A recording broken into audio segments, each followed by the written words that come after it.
Je m'appelle Louis Bull, j'ai 27 ans, je suis pilote moto. Il est un garçon très sympa, très gentil. Quand il était petit, moi je l'appelais mon petit bonbon. Parce que c'était un petit garçon extraordinaire.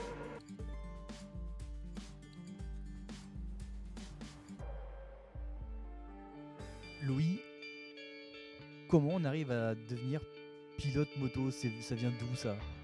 Ça vient d'où? Dans la famille, j'ai toujours eu des motos. Mon père était concessionnaire à l'époque, donc toujours aimé ça, vraiment. Et je me rappelle, ça me faisait un peu rêver quand il rentrait avec sa Ducat à la maison. Et puis quand j'avais 14 ans, je voulais un petit 50 à vitesse pour aller faire un peu le con avec les copains dans le village.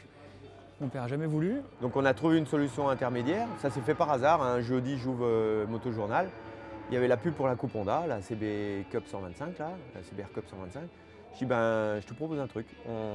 Tu fais pas du tout de brel sur la route, t'as pas de 50, rien.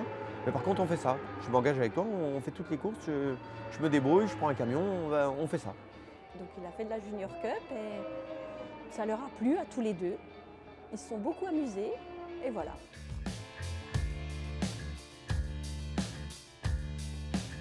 On a toujours l'image du motard un peu vide de sens, qui n'a rien dans la tête. On va casser les codes tout de suite avec toi parce que tu es ingénieur. Ouais. C'est vrai? Ouais, je suis ingénieur en mécanique, j'ai eu mon diplôme il y a 2 ans à l'INSA de Lyon. Là, il était embauché pour être ingénieur en MotoGP sur les pneus Michelin, pour être attaché à un pilote en Grand Prix. Il partait le 15 mars, là, il s'était fait chez Michelin. Il a refusé, il a dit non, je peux pas. Je peux pas arrêter de courir. C'est trop. Ça me manquerait trop, donc je reste là.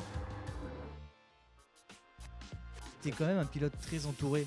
Il y a ta maman qui fait les crêpes le soir pour manger. Tu as ton père qui est toujours avec toi parce que il partage cette passion de la moto. Des fois, il n'y a pas un peu de conflit avec les parents? Il n'y a pas vraiment de conflit parce que mon père sait que je suis quelqu'un d'assez raisonné, je fais pas n'importe quoi.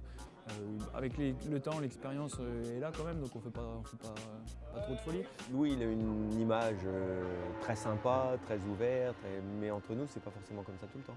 Ah ouais, c'est-à-dire? On est plus... on se chamaille quand même, tu vois.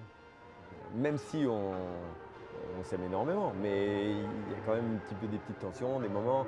Moi, des fois, je m'en vais parce que il est casse-pied, quoi. Voilà. Je suis assez têtu, il est assez têtu, la vieillesse se rajoute un peu là-dessus, il faut le dire. Moi je suis un peu jeune aussi, donc bon voilà, après c'est des petites chamailleries, ça passe.